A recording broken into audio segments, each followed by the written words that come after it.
নিষেধাজ্ঞার পরও হাজারীবাগে ট্যানারিতে ঢুকছে কাঁচা চামড়া। মন্ত্রণালয়ের নির্দেশনা কার্যকরে তৎপর প্রশাসন, এখনো প্রস্তুত হয়নি সাভারের চামড়া শিল্পনগরী।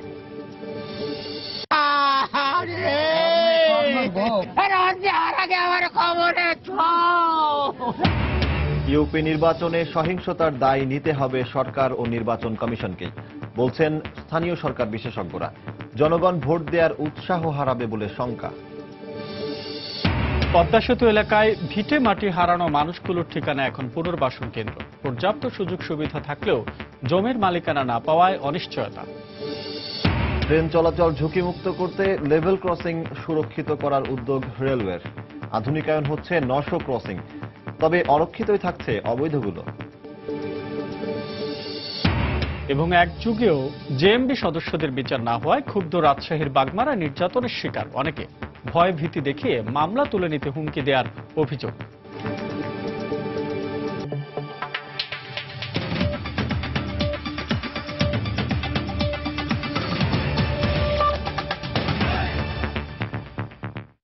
বাংলা সময়ের সঙ্গে আছি আমি সজল দাস এবং আমি আসাদ আজিম। শিল্প মন্ত্রণালয়ের নিষেধাজ্ঞা সত্ত্বেও আজও রাজধানীর হাজারীবাগে কিছু ট্যানারিতে কাঁচা চামড়া ঢুকেছে। তবে মন্ত্রণালয়ের নির্দেশনা কার্যকর করতে ট্যানারি এলাকায় পুরোপুরি না হলেও কিছুটা তৎপর ছিল প্রশাসন। অন্যদিকে শিল্প স্থানান্তরের কয়েক দফা আলটিমেটাম দিলেও এখনো প্রস্তুত হয়নি সাভারের হেমায়েতপুরে নতুন চামড়া শিল্পনগরী। বারবার সময় বেঁধে দেয়া গ্যাস বিদ্যুৎ সংযোগ বিচ্ছিন্নের আলটিমেটাম, উকিল নোটিশ। সবশেষ 20 মার্চ ট্যানারির কাঁচামাল কাঁচা চামড়া প্রবেশে নিষেধাজ্ঞা দেয় শিল্প মন্ত্রণালয়। সে অনুযায়ী 11 দিন পর শুক্রবার থেকে নির্দেশনা কার্যকর হওয়ার কথা। তা সত্ত্বেও সকালেই হাজারীবাগে চামড়া ঢুকতে দেখা গেছে। চট্টগ্রাম থেকে ঢাকায় আসা চামড়াগুলো ট্যানারিতে ঢোকার মুখে পুলিশ বাধা দেয়, আবার ছেড়েও দেয়। গেটের সামনে ঠেকানোর নিয়ম নাই, এটা ঠেকাইবেন যেখানে ঢুকে, জিগে তোলা দিয়ে ঢুকে, জিগে তোলা আটকান। সরকার দিয়েছে, ডিক্লেয়ার দিয়েছে 1 তারিখের পর। এখানে তো সরকারের মনে করেন ড্রেন নয়, সরকারের যে ড্রেন, পানি শোধনের কাজ, কারেন্ট বিল, গ্যাস বিল, এগুলো তো কিছু হয় না। আমরা তো এখানে গেছি, আর এটা যদি বন্ধ হয়ে যায় আমরা কারিগররা কি খাবো? তবে পুলিশ জানিয়েছে কাঁচা চামড়া প্রবেশ ঠেকাতে তৎপর আছেন তারা। যেখানে এন্ট্রান্স পয়েন্ট, যেখানে গাড়ি ঢোকার সম্ভাবনা আছে, সেখানে আমরা পর্যাপ্ত পরিমাণ ফোর্স অফিসার রাখা হয়েছে।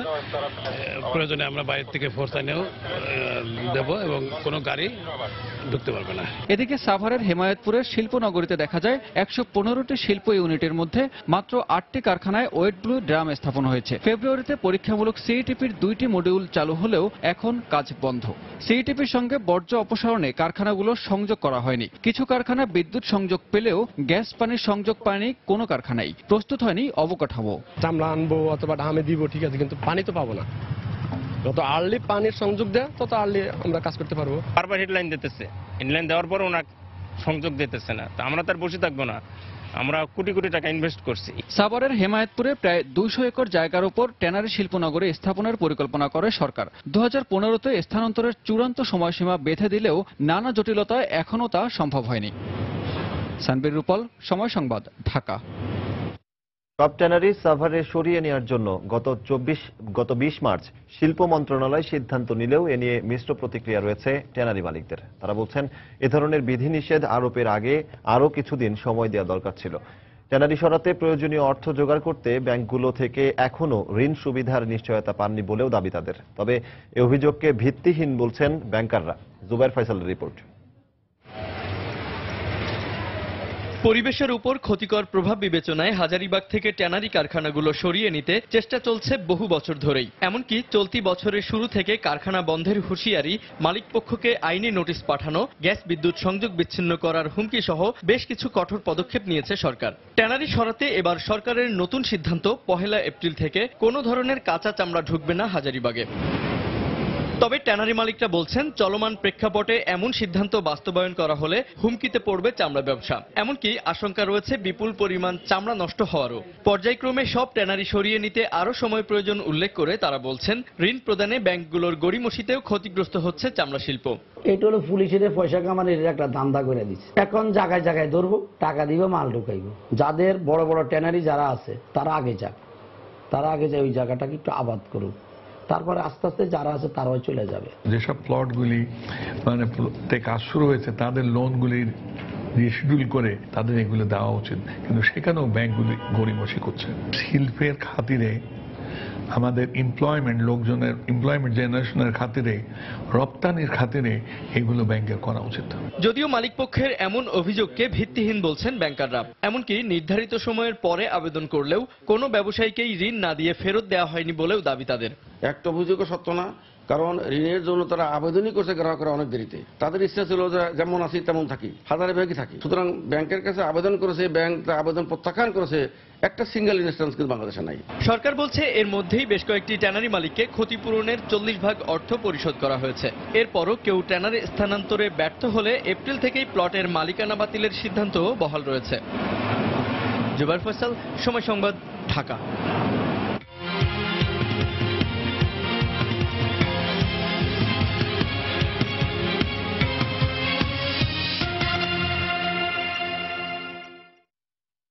দ্বিতীয় ধাপে দেশের 47 জেলার 639টি ইউনিয়ন পরিষদের 615টির ফলাফলে বিপুল ব্যবধানে এগিয়ে আছে আওয়ামী লীগ। 435টিতে আওয়ামী লীগ, বিএনপি 64টি, জাতীয় পার্টি 3টি, 2টিতে জাসদ ও 111টিতে স্বতন্ত্র চেয়ারম্যান প্রার্থী বেসরকারিভাবে নির্বাচিত হয়েছেন। দেশে এবারই প্রথম 6 ধাপে স্থানীয় সরকারের সর্বনিম্ন স্তরের এই নির্বাচন দলীয় প্রতীকে হচ্ছে। দ্বিতীয় ধাপে 684টি ইউনিয়ন পরিষদ নির্বাচনের তফসিল ঘোষণা করা হলেও সীমানা জটিলতা সহ নানা কারণে 45টি ইউপির নির্বাচন স্থগিত করে নির্বাচন কমিশন।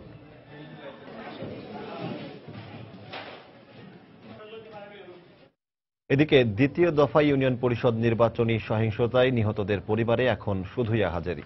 মাদারীপুরে গুলিতে নিহত শিক্ষার্থী সুজনের গ্রামের বাড়িতে স্বজনদের কান্নায় ভারী হয়ে উঠেছে পরিবেশ। আর নাটোরে ভোট দেওয়ার সময় মারধরে গুরুতর আহত জিয়াউর রহমান চিকিৎসাধীন অবস্থায় মারা যান বৃহস্পতিবার রাতে। এসব হত্যার সুষ্ঠু বিচারের দাবি জানিয়েছে নিহতের পরিবার। মাদারীপুর থেকে সঞ্জয় কর্মকার এবং নাটোর প্রতিনিধি আল মামুনের পাঠানো তথ্য ছবি নিয়ে ডেস্ক রিপোর্ট। মাদারীপুরে নির্বাচনী সহিংসতায় নিহত ঢাকা বিশ্ববিদ্যালয়ের শিক্ষার্থী সুজনের গ্রামের বাড়ি ধুরাইল ইউনিয়নের দক্ষিণ বিরঙ্গর গ্রামে এখন শুধুই কান্নার রোল। সুজনের মৃত্যুর খবর জানার পর আশপাশের গ্রাম থেকে ছুটে আসেন আত্মীয় স্বজনরা। তাদের কান্নায় ভারী হয়ে ওঠে পুরো এলাকার পরিবেশ। স্বজনরা জানায় ভোট দিতে ঢাকা থেকে বন্ধুদের সঙ্গে গ্রামে যায় সুজন। ভোট গণনা শেষে বৃহস্পতিবার সন্ধ্যায় ব্যালট বাক্স নিয়ে পুলিশ সদর উপজেলা পরিষদে যাওয়ার সময় হামলা করে দুর্বৃত্তরা। এ সময় ব্যালট বাক্স ছিনতাইয়ের চেষ্টা করলে পুলিশ গুলি ছোড়ে। এতে গুলিবিদ্ধ হয়ে ঘটনাস্থলেই মারা যায় সুজন। লেখাপড়া করিয়া সংসার চালাইতো, টিউশনি করে কিছু পয়সা দিয়ে বাবার সংসার চালাইতো। আমরা এই ঘটনার বিচার চাই, বুঝছেন। নাটোরের আরবাব ইউনিয়নের ঘুনাথপুর এলাকায় হাবিবপুর সরকারি প্রাথমিক বিদ্যালয়ে ভোট দিতে যান জিয়াউর রহমান বিপ্লব, কিন্তু আর ফেরা হয়নি পরিবারের কাছে। ভোট গ্রহণ চলাকালে দুর্বৃত্তদের হামলায় গুরুতর আহত হন জিয়াউর রহমান বিপ্লব ও তার আরো 3 ভাই বোন। আশঙ্কাজনক অবস্থায় তাদের রাজশাহী মেডিকেল কলেজ হাসপাতালে নিয়ে যাওয়া হয়। সেখানে চিকিৎসাধীন অবস্থায় বৃহস্পতিবার রাতে মারা যান জিয়াউর রহমান। 8-9 জন আমার বাবাকে হত্যা করছে, হত্যার আমি বিচার চাই। যারা এর জন্য দায়ী তারা আইনের আওতায় আসবে, এটা তো অবশ্যই একজন যে কোনো বিবেকবান মানুষ চাইবে। এটা আলাদাভাবে দাবি করার তো প্রশ্নই ওঠে না। দ্বিতীয় ধাপে বৃহস্পতিবার সারা দেশের 639টি ইউনিয়ন পরিষদ নির্বাচনে ভোট গ্রহণ অনুষ্ঠিত হয়। এ সময় বেশ কয়েকটি এলাকায় ধাওয়া পাল্টা ধাওয়া সংঘর্ষের ঘটনায় 8 জন নিহত হয়েছেন। ফাহমিদা মৌটুসী, সময় সংবাদ। ভোট কেন্দ্রে সহিংসতার ঘটনা ঘটতে থাকলে আগামীতে জনগণ ভোট দেওয়ার উৎসাহ হারিয়ে ফেলবে বলে মনে করছেন বিশেষজ্ঞরা। তাদের মতে ইউনিয়ন পরিষদ নির্বাচন দলীয় প্রতীকে হওয়ায় সহিংসতার দায় সরকার ও নির্বাচন কমিশন উভয়কেই বহন করতে হবে। দেশে গণতন্ত্র বজায় রাখতে যে কোনো মূল্যে নির্বাচনের সুষ্ঠু পরিবেশ ফিরিয়ে আনতে সরকারের প্রতি আহ্বান জানান তারা। ফখরুল শাহিনের রিপোর্ট। ভোটকেন্দ্র দখল, জাল ভোট দেয়াকে কেন্দ্র করে গুলি, বোমা বিস্ফোরণ ও সংঘর্ষে হতাহতের ঘটনার মধ্য দিয়ে বৃহস্পতিবার শেষ হয়েছে দ্বিতীয় ধাপের ইউপি নির্বাচন। বিশেষজ্ঞরা বলছেন, একের পর এক সহিংস ঘটনা নির্বাচনী পরিবেশকে নষ্ট করে দিয়েছে এবং জনপ্রতিনিধিরা আস্থা হারাচ্ছেন। জনগণ জীবন দেওয়ার জন্য নির্বাচনে অংশগ্রহণ করি না। আমরা জনগণ চাই আমার প্রতিনিধি আমার জন্য কিছু করবে, আমাকে একটা সুন্দর জীবন দিবে, আমাকে একটা স্বস্তির জীবন দিবে। কিন্তু এই নির্বাচন প্রক্রিয়ায় যখনই নিহতের সংখ্যা গুনতে হয়, আহতের সংখ্যা গুনতে হয়, তখন কিন্তু আমার জন্য স্বস্তির জায়গা তৈরি হয় না। নির্বাচন কমিশন কেন এই ধরনের সহিংসতা বন্ধ করতে পারছে না প্রশ্ন তোলেন এই সাবেক নির্বাচন কমিশনার। প্রিসাইডিং অফিসার সেই শক্তি কেন পাচ্ছে না যে সে নিজে বন্ধ করতে পারে নির্বাচন তৎক্ষণাৎ? যেখানে ব্যালট পেপার ছিনতাই হয়ে গেছে সেখানে প্রিসাইডিং অফিসার ইজ ক্যাপেবল না। মনে হলো যেন যে কোন অথরিটি ওয়ার্ক করতেছে কিনা আল্লাহ জানে। পরবর্তী নির্বাচনগুলো শান্তিপূর্ণ করতে সহিংসতাকারীদের বিরুদ্ধে দ্রুত কঠোর শাস্তিমূলক ব্যবস্থা নিতে নির্বাচন কমিশনের প্রতি আহ্বান জানান বিশেষজ্ঞরা। আজকের পরিস্থিতিটাকে আমরা ভালোভাবে যদি মূল্যায়ন করি এবং কারণগুলো যদি আমরা এখানে নির্ধারণ করতে পারি এবং সেই কারণগুলো আগামী দিনে ঘটবে না সেই নিশ্চয়তা দিতে পারি। কারণ আজকে দ্বিতীয় ধাপের নির্বাচন শেষ হয়ে গেল মানেই কিন্তু নির্বাচন শেষ হয়ে গেল না।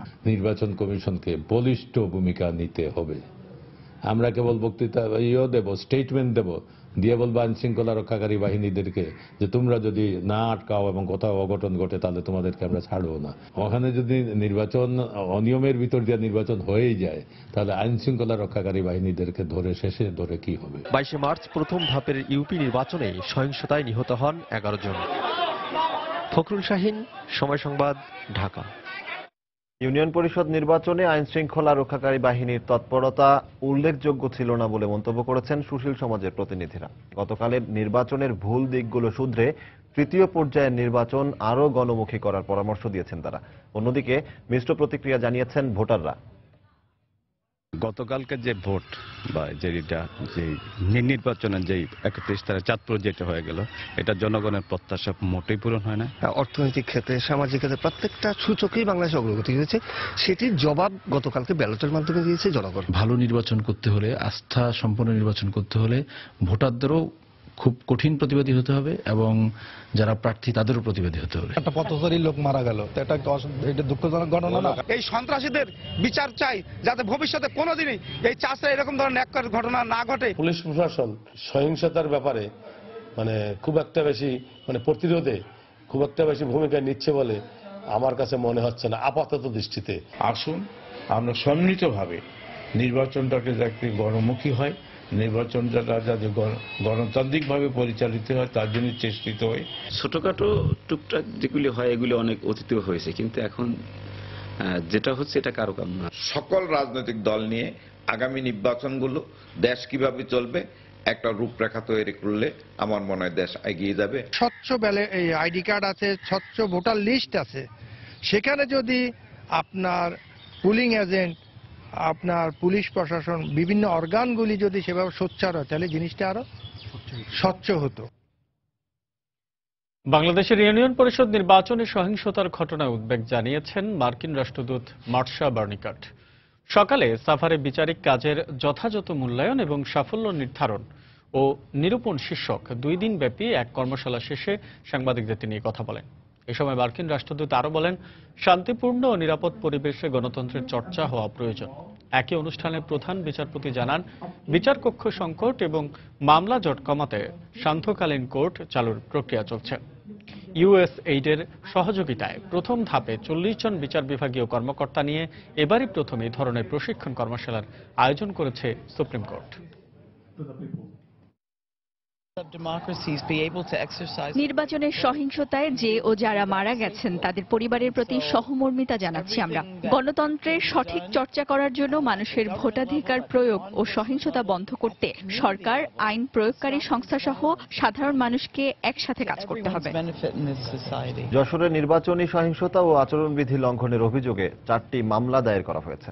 এর মধ্যে চাঁচড়া ইউনিয়নে নির্বাচনী সহিংসতায় নিহত আব্দুস সাত্তারের ছেলে বাদী হয়ে কোতোয়ালি থানায় 28 জনের নাম উল্লেখ সহ অজ্ঞাত 60 জনের বিরুদ্ধে মামলা দায়ের করেছেন। এছাড়া আচরণবিধি লঙ্ঘনের অভিযোগে নির্বাচন কমিশনের নির্দেশে পুলিশ বাদী হয়ে জেলা আওয়ামী লীগের সাধারণ সম্পাদক শাহিন চাকলাদার ও ভিয়ারা ও আরবপুর ইউনিয়নের নির্বাচিত 2 চেয়ারম্যান সহ 60 জনকে আসামি করে মামলা দায়ের করেছে। মামলার সংশ্লিষ্ট যারা আছেন তাদেরকে গ্রেপ্তারের জোর অভিযান পরিচালনা করব এবং অচিরেই যারা এই ঘটনার সাথে সংশ্লিষ্ট নির্বাচনী পরিবেশ নষ্ট করার কাজে যারা যুক্ত তাদেরকে আমরা খুঁজে বের করে আইনের আওতায় নিয়ে আসব এবং অন্যান্য যে বিচ্ছিন্ন ঘটনা ঘটেছে সেই বিচ্ছিন্ন ঘটনা সংক্রান্তে যদি কোনো মামলা করতে আসেন আমরা মামলা নিব এবং তাদের বিরুদ্ধে আইনানুগ ব্যবস্থা নেওয়া হবে। ব্রাহ্মণবাড়িয়া ইউনিয়ন পরিষদ নির্বাচন পরবর্তী সংঘর্ষে অন্তত 20 জন আহত হয়েছেন। সকাল 8টার দিকে দুর্গাপুর ইউনিয়নে 2 চেয়ারম্যান প্রার্থীর সমর্থকদের মধ্যে এই সংঘর্ষ হয়। পুলিশ জানায়, এলাকায় আধিপত্য বিস্তারকে কেন্দ্র করে আশুগঞ্জ উপজেলার দুর্গাপুর ইউনিয়নের স্বতন্ত্র প্রার্থী ও আওয়ামী লীগের মনোনীত প্রার্থীর সমর্থকদের মধ্যে বিরোধ চলে আসছিল। প্রথম দফায় ইউনিয়ন পরিষদ নির্বাচনে আওয়ামী লীগ মনোনীত প্রার্থী জিয়াউল করিম সাজু জয়ী হওয়ার পর থেকে দুপক্ষের মধ্যে চাপা উত্তেজনা বিরাজ করছিল। এর জের ধরে আজ সকালে দেশীয় অস্ত্র নিয়ে সংঘর্ষে জড়িয়ে পড়ে দুপক্ষের সমর্থকরা। পরে পুলিশ ঘটনাস্থলে পৌঁছে পরিস্থিতি নিয়ন্ত্রণে আনে। এই ঘটনায় আহতদের মধ্যে 10 জনকে স্থানীয় হাসপাতালে প্রাথমিক চিকিৎসা দেওয়া হয়েছে। এছাড়া যে কোনো ধরনের অপ্রীতিকর পরিস্থিতি এড়াতে এলাকায় অতিরিক্ত পুলিশ মোতায়েন করা হয়েছে।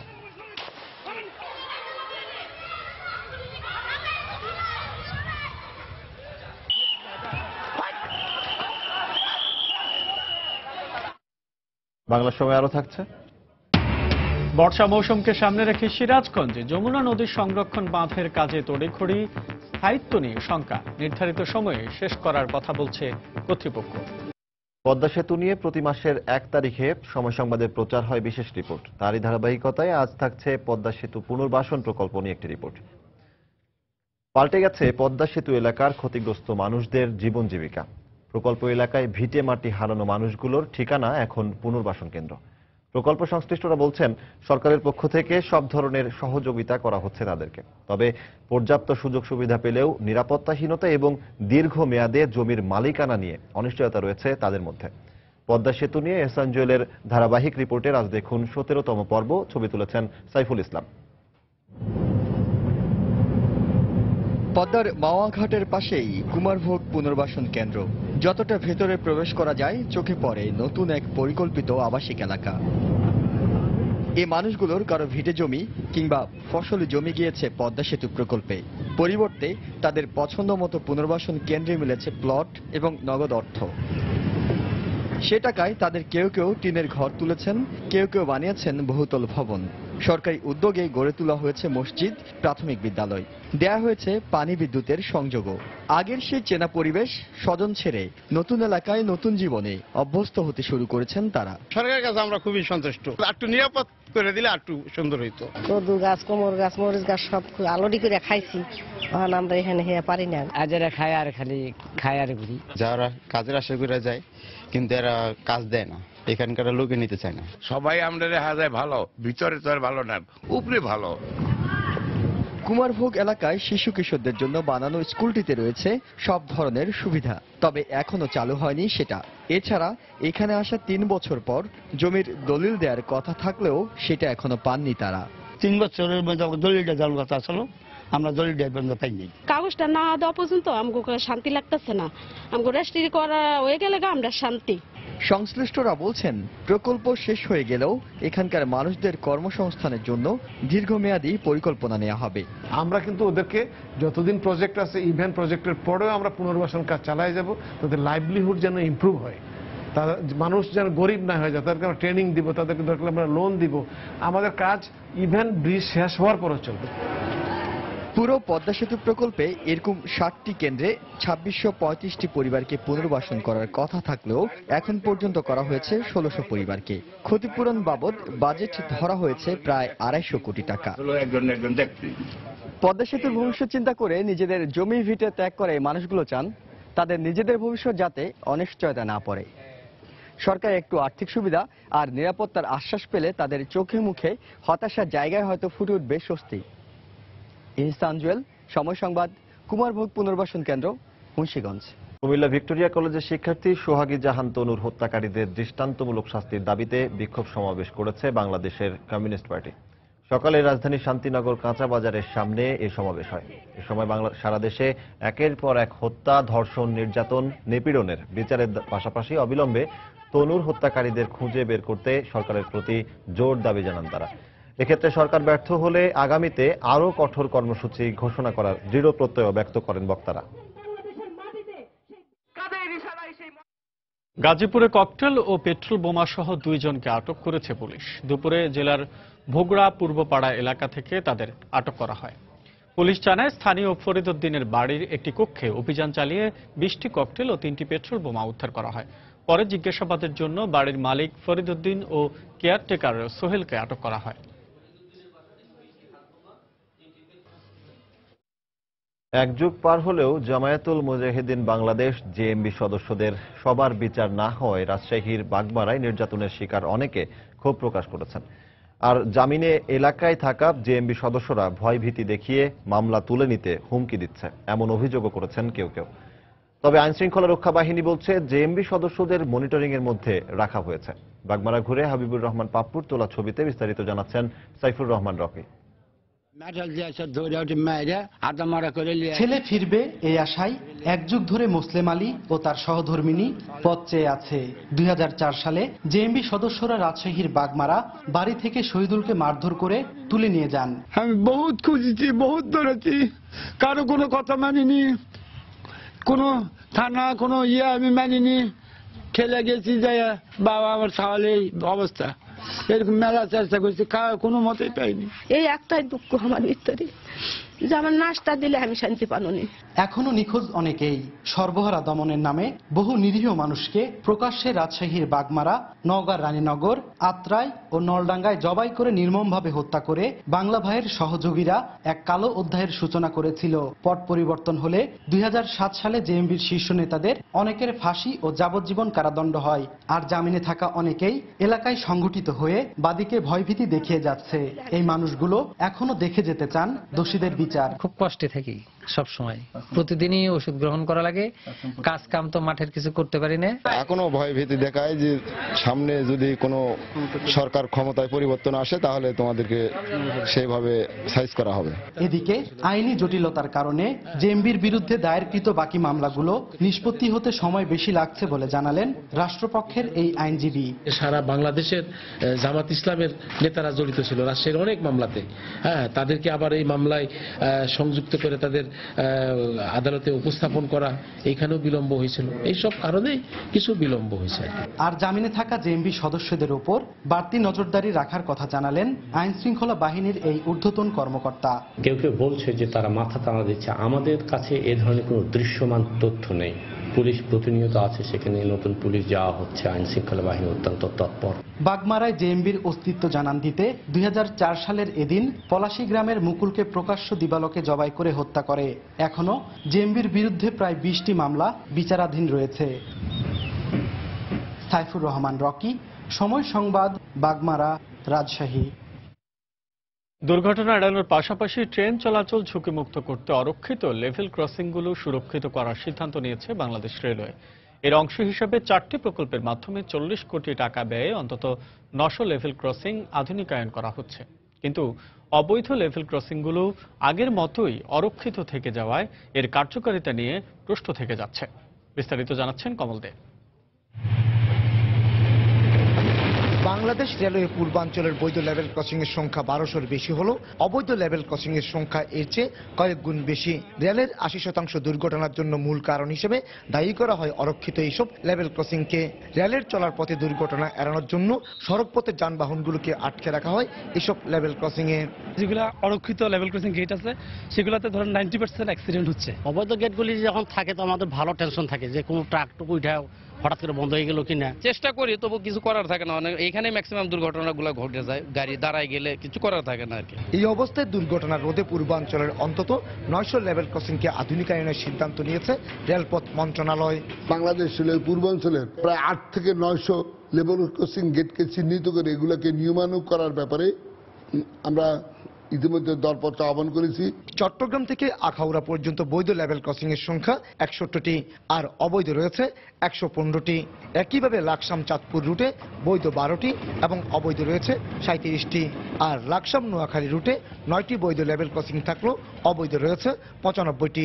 নীতিমালা অনুসারে আমরা সেখানে নিয়ম কানুনগুলো বোর্ডে লিখে দিয়েছি এবং সাবধানে পার হওয়ার কি ব্যবস্থা নিতে হবে তা আমাদের উল্লেখ আছে। তা আমরা সব ধরনের ব্যবস্থা নিচ্ছি যাতে করে মানুষ অবৈধভাবে পারাপার না হয়। রেলের কর্মকর্তারা জানিয়েছেন অবৈধ লেভেল ক্রসিংগুলোতে গার্ড নিয়োগ সহ নিরাপত্তামূলক ব্যবস্থা নেওয়ার জন্য সংশ্লিষ্ট পৌরসভা এবং ইউনিয়ন পরিষদগুলোকে বারবার চিঠি দেওয়া হলো, এখন পর্যন্ত কার্যকর কোনো ব্যবস্থা নেওয়া হয়নি। কমল দে, সময় সংবাদ, চট্টগ্রাম। বাংলার সময় আরো থাকছে। সরকারি পৃষ্ঠপোষকতা পেলে দেশের অন্যতম পর্যটন অঞ্চল হয়ে উঠতে পারে চট্টগ্রামের বাঁশখালী। পাহাড় থেকে শুরু করে ঝাউবন সবই আছে সম্ভাবনাময় এই অঞ্চলে। মাদারীপুরের কালকিনিতে খালা ও তার ভাগ্নি পঞ্চম শ্রেণীর ছাত্রীকে গণধর্ষণের মামলার 4 মাস পেরিয়ে গেলেও ধরাছোঁয়ার বাইরে মূল অভিযুক্তরা। পরিবারের অভিযোগ, প্রভাবশালীদের ছত্রছায়ায় ও পুলিশের সহযোগিতায় প্রধান অভিযুক্ত আতাউর দর্জি দেশ ছেড়ে পালিয়ে গেছেন। আর আসামিদের অব্যাহত হুমকিতে বাড়ি ছাড়া হয়েছেন তারা।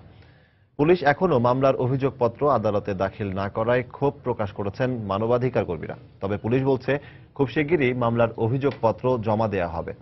সঞ্জয় কর্মকার অভিজিতের তথ্য, শাহাদাত আকনের ছবি নিয়ে ডেস্ক রিপোর্ট। গত 20 নভেম্বর মাদারীপুরের কালকিনির ডাসার থানার ঘুমগারকুল গ্রামের প্রাথমিক সমাপনী পরীক্ষার এক শিক্ষার্থী ও তার খালাকে এলাকার আতাউর ও তার সহযোগীরা বাড়ি থেকে তুলে নিয়ে গিয়ে গণধর্ষণ করে। গড়িমসি করার পর 5 দিনের মাথায় মামলা নেয় পুলিশ, কিন্তু 4 মাস পেরুলেও এখনো আদালতে অভিযোগ দাখিল করেনি পুলিশ। নির্যাতিত পরিবারের সদস্যদের অভিযোগ, পুলিশের সহযোগিতায় প্রধান অভিযুক্ত আসামি আতাউর বিদেশে পালিয়ে গেছে। তাদের দাবি, আসামিদের অব্যাহত হুমকিতে ঘর ছাড়া তারা। পুলিশরা ফোন দিলে আসামি ফোন দিয়া সরাইয়া দিয়া তারা আইতো, আইয়া হুদা বাড়িতে ঘুরে ফিরে আর চলিয়া যেত। ওদের কারণে বাড়িতে থাকতাছি না, আমাদের পলিয়ে থাকতে হইতাছে। আমরা কি আর বিচার আচার কি পাবো না গরিব মানুষ দেখিয়া? পুলিশের ভূমিকায় ক্ষোভ প্রকাশ করেছেন এই মানবাধিকার কর্মী। মামলা নেওয়া বা চার্জশিট দেওয়া থেকে শুরু করে বিভিন্ন প্রক্রিয়াগুলো অত্যন্ত ধীর লয়ে বা ধীর গতিতে এগোচ্ছে। এই বিষয়ের এই ঘটনার কারণে মানবাধিকার লঙ্ঘিত হচ্ছে। আসামি বিদেশে পালিয়ে যাওয়ার কথা স্বীকার করে পুলিশ জানায়, শিগগিরই মামলার অভিযোগপত্র আদালতে জমা দেয়া হবে। বিদেশ গেল আসলে একটা নজরদারির বিষয় আসে, যদি তার পাসপোর্ট নাম্বার পাওয়া যেত বা তো এগুলো আমরা পাইনি, এই কারণে আমাদের অজ্ঞাতই গেছে। দোষী আসামিদের বিরুদ্ধে আমরা দ্রুত সম্ভব অভিযোগপত্র দাখিল করব। ধর্ষণের ঘটনায় 25 নভেম্বর আতাউর দর্জিকে প্রধান আসামি করে অজ্ঞাত আরও 5 জনের বিরুদ্ধে ডাসার থানায় মামলা দায়ের করে নির্যাতিতার পরিবার। এ ঘটনায় বিল্লাল হোসেন নামের একজনকে গ্রেফতার করলেও সম্প্রতি জামিনে বেরিয়ে আসে সে। সময় সংবাদ, মাদারীপুর।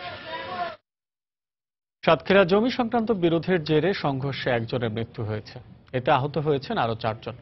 গতকাল রাতে কলারোয়া উপজেলার দেয়াড়া গ্রামে এ ঘটনা ঘটে। পুলিশ জানায়, দেয়াড়া গ্রামের মুসলিম উদ্দিন ও গোলাম সারোয়ারের পরিবারের মধ্যে দীর্ঘদিন ধরেই জমি জমা নিয়ে বিরোধ চলছিল। এর জেরেই গতকাল রাতে উভয় পক্ষের মধ্যে সংঘর্ষ বাধে। এক পর্যায়ে সংঘর্ষে 5 জন আহত হন। পরে পুলিশ এসে পরিস্থিতি নিয়ন্ত্রণে আনে। এরপর আহতদের উদ্ধার করে উপজেলা স্বাস্থ্য কমপ্লেক্সে নেয়ার সময় একজনের মৃত্যু হয়। চট্টগ্রামে উন্নয়নের মহাসড়কে বাংলাদেশ শীর্ষক এক আলোচনা সভা অনুষ্ঠিত হয়েছে। সকালে নগরীর থিয়েটার ইনস্টিটিউটে সুচিন্তা বাংলাদেশ চট্টগ্রাম বিভাগের উদ্যোগে এই আলোচনা সভা অনুষ্ঠিত হয়। এতে প্রধান অতিথি হিসেবে উপস্থিত ছিলেন সিটি মেয়র আজম নাসির উদ্দিন। এ সময় বন্দরনগরীর উন্নয়ন ছাড়া বাংলাদেশের উন্নয়ন সম্ভব নয় বলে মন্তব্য করেন বক্তারা। এছাড়া 1995 সালের মাস্টার প্ল্যান বাস্তবায়ন না হওয়ায় আগামী 3 থেকে 5 বছরের মধ্যে চট্টগ্রামের জলাবদ্ধতা সমস্যার সমাধান সম্ভব নয় বলে জানান সিটি মেয়র। খুব সহজে এই জলাবদ্ধতা থেকে নগরবাসীকে মুক্তি দেওয়ার কিন্তু শর্টকাট কোনো মেকানিজম কিন্তু নেই। কিছু কিছু এলাকাকে হয়তো আমি মুক্তি দিতে পারবো, যদি এটা দীর্ঘমেয়াদী দিতে হলে এটা অনেক বড় মাপের প্রকল্প নিয়ে এবং সেগুলো বাস্তবায়ন করতে গেলে সময় সাপেক্ষ ব্যাপার আছে। আরো 3, 4, 5 বছর হয়তো নগরবাসীকে অপেক্ষা করতে হবে।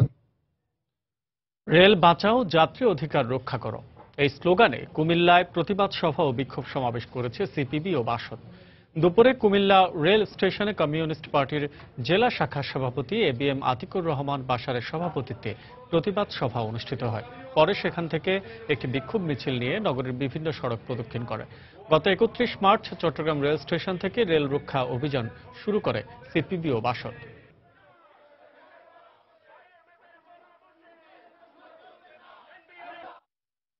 দেশের বিভিন্ন স্থানে কালবৈশাখী ঝড়ের তাণ্ডবে বিপর্যস্ত হয়ে পড়েছে জনজীবন। ঝড়ে বরিশালে একজন নিখোঁজ রয়েছেন। বরিশালে ঝড়ের সময় আড়িয়ালখা নদীতে নৌকা ডুবে ফজল আলী নামে এক বৃদ্ধ নিখোঁজ রয়েছেন। তার সন্ধানে কাজ করছে ফায়ার সার্ভিস। এদিকে রাতে কালবৈশাখী ঝড়ে দপদপিয়ার গ্যাস টারবাইন এলাকার বিদ্যুতের তার ছিঁড়ে 6 ঘন্টা বন্ধ থাকে নগরীর বিদ্যুৎ সরবরাহ। এদিকে রাতে ঝড়ের পর সকালেও বৃষ্টি হয়েছে উত্তরের জনপদ দিনাজপুরে। প্রচণ্ড গরমের পর এই বৃষ্টিতে স্বস্তি ফিরে এসেছে জনজীবনে, তবে দুর্ভোগে পড়েছেন ছিন্নমূল মানুষেরা। বর্ষা মৌসুম আসছে, তাই তড়িঘড়ি করে চলছে সিরাজগঞ্জে যমুনা নদীর ডান তীর সংরক্ষণ বাঁধের কাজ। দ্রুত করার কারণে কাজের স্থায়িত্ব নিয়ে এলাকাবাসীর মধ্যে দেখা দিয়েছে শঙ্কা। তবে নির্ধারিত সময়ে প্রকল্পের কাজ শেষ হবে বলে দাবি পানি উন্নয়ন বোর্ডের। বিস্তারিত রিঙ্কু কুণ্ডুর রিপোর্টে।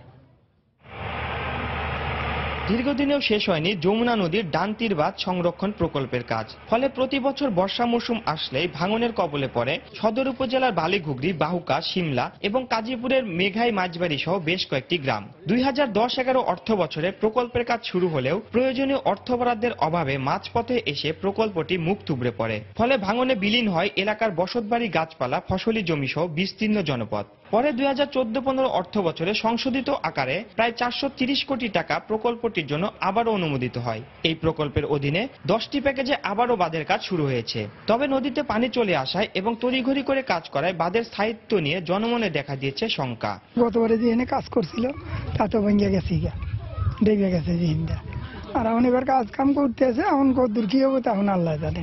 গাড্ডাল তো দেয় তো আমরা বাদ শক্ত তো নেই, কিন্তু গাড্ডাল তো না দেয় বাদ টিপকে বেরিয়ে আমরা তো তলে তলে তেমন কিছু নাই, মাটি তো। প্রতি বছরেই যত টাকা দেয় আমাদের এলাকায় সরকার, এত টাকা কোনো এলাকায় দেয় না, কিন্তু দেখা যায় যে কন্ট্রাক্টরটা এটা একটা ফয়দা লুটতেছে। নির্ধারিত সময়ে প্রকল্পের কাজ শেষ করার জন্য দ্রুত গতিতে কাজ চলছে বলে জানালেন ঠিকাদারি প্রতিষ্ঠানের এই প্রতিনিধি। সামনে বর্ষা আসতেছে, কাজ তো তোলাই লাগবে, 30 জনের মধ্যে কাজ তোলা লাগবে। আমরা যেহেতু কাজ 80% কাজ হয়েছে, আর 20% কাজ আমরা এই 2 মাসের মধ্যে ক্লিয়ার হয়ে যাবে। ঠিকাদারের পক্ষে সাফাই গিয়ে সঠিকভাবে গুণগত মান এবং নকশা অনুসরণ করে বাঁধের কাজ করা হচ্ছে বলে জানালেন পানি উন্নয়ন বোর্ডের এই কর্মকর্তা। আমাদের কাজটা কিন্তু আমরা শুকনা মৌসুমে কাজটা সমাপ্ত করার লক্ষ্যেই শুরু করেছিলাম এবং সেইভাবে কাজটা হচ্ছে, কোনো কাজ এখানে তড়িঘড়ি করে হচ্ছে না এবং কাজের গুণগত মান অত্যন্ত ভালো। যমুনার ভাঙনের হাত থেকে রক্ষার জন্য 2010-11 অর্থ বছরে প্রায় 10 কিলোমিটার এলাকার জন্য 285 কোটি টাকা ব্যয়ে নদীর ডান তীর সংরক্ষণ প্রকল্প গ্রহণ করা হয়। রিঙ্কু কুণ্ডু, সময় সংবাদ, সিরাজগঞ্জ। দিনাজপুরের বড়ইল বনকালী সড়কের সংস্কার কাজ শেষ না হওয়ায় ভোগান্তি পোহাতে হচ্ছে 15টি গ্রামের অন্তত কয়েক হাজার মানুষকে। স্থানীয়রা জানান, 1 মাস আগে রাস্তাটি সংস্কারের জন্য খোঁড়াখুড়ি শুরু করে ঠিকাদারি প্রতিষ্ঠান। সবশেষ গত 1 সপ্তাহ আগে হঠাৎ সংস্কার কাজ বন্ধ করে দেয় তারা। এদিকে বৃহস্পতিবার রাতের বৃষ্টিতে সড়কে পানি জমে একেবারে চলাচলের অযোগ্য হয়ে পড়ে। এ কারণে জনদুর্ভোগ পৌঁছেছে চরমে। বিশেষ করে রোগী ও শিক্ষার্থীরা পড়েছেন সবচেয়ে বিপাকে। তাই দ্রুত রাস্তাটি মেরামতের দাবি এলাকাবাসীর।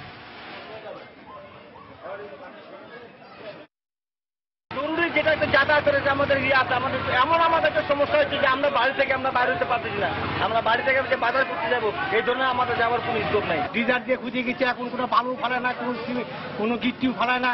জনগণ গাড়িগুলো নিয়ে কঠিন অসুবিধা হচ্ছে আমাদের এই রাস্তাটার সঙ্গে তাড়াতাড়ি আমাদের মেরামত করে দেওয়া হোক। চট্টগ্রাম ভেটেরিনারি ও অ্যানিমাল সায়েন্সেস বিশ্ববিদ্যালয়ের অধীনে হাটহাজারীতে স্থাপিত হতে যাচ্ছে research and farm based campus. আগামী 2রা এপ্রিল এই ক্যাম্পাসের ভিত্তিপ্রস্তর স্থাপন করা হবে। এ উপলক্ষে দুপুরে চট্টগ্রাম প্রেস ক্লাবে সংবাদ সম্মেলন করে বিশ্ববিদ্যালয় কর্তৃপক্ষ। এ সময় উপাচার্য গৌতম বুদ্ধ দাস জানান, ক্যাম্পাসে ডেইরি ফার্ম, পোল্ট্রি ফার্ম, পুকুর ও হ্যাচারি স্থাপন করা হবে।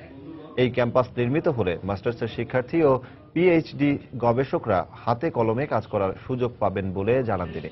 এছাড়া আগামী সোমবার বিশ্ববিদ্যালয়ের একাডেমি ভবনের কনফারেন্স রুমে 2 দিন ব্যাপী 13তম বার্ষিক বৈজ্ঞানিক সম্মেলন অনুষ্ঠিত হবে বলেও সংবাদ সম্মেলনে জানানো হয়।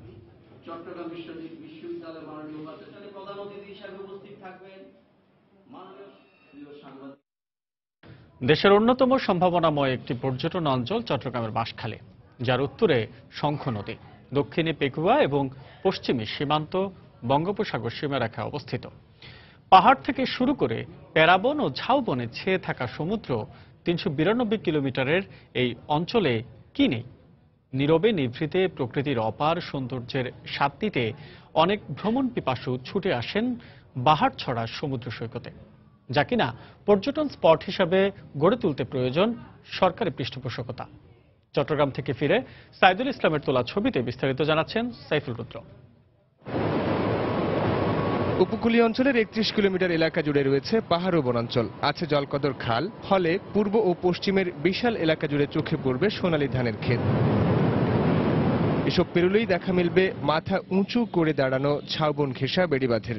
উপজেলার এই উত্তর দক্ষিণ অংশ জুড়ে বালুকা বেলা রয়েছে প্রায় 37 কিলোমিটার দীর্ঘ বিস্তৃত সমুদ্র সৈকত।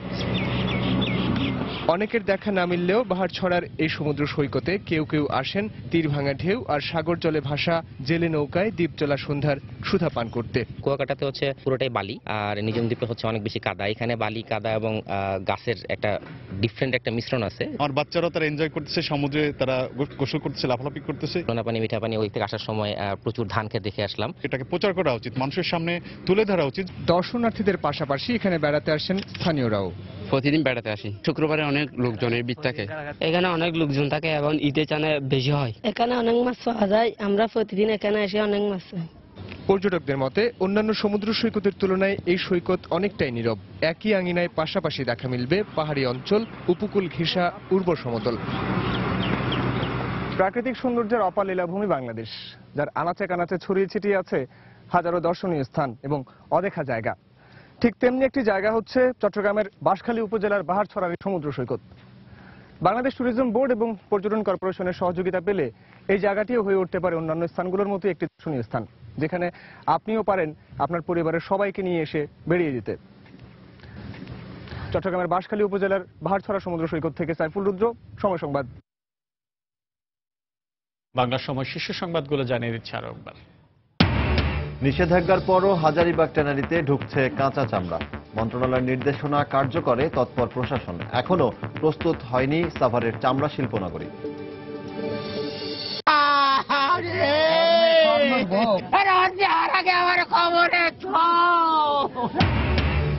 ইউপি নির্বাচনে সহিংসতার দায় নিতে হবে সরকার ও নির্বাচন কমিশনকে, বলছেন স্থানীয় সরকার বিশেষজ্ঞরা। জনগণ ভোট দেওয়ার উৎসাহ হারাবে বলে শঙ্কা।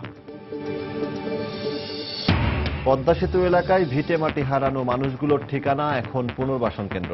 পর্যাপ্ত সুযোগ সুবিধা থাকলেও জমির মালিকানা না পাওয়ায় অনিশ্চয়তা।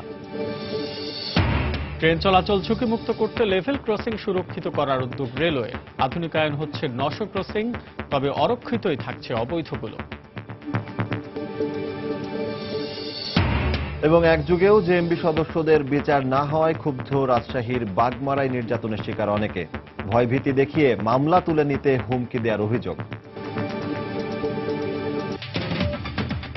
এই ছিল বাংলা সময়। যে কোনো খবর পেতে ভিজিট করুন সময়নিউজ.tv। এছাড়া এই মাত্র পাওয়া খবর আপনার মোবাইলে পেতে SMS করুন *স্পেস লিখে পাঠিয়ে দিন 16242 নম্বরে। সঙ্গে থাকুন সময়ের।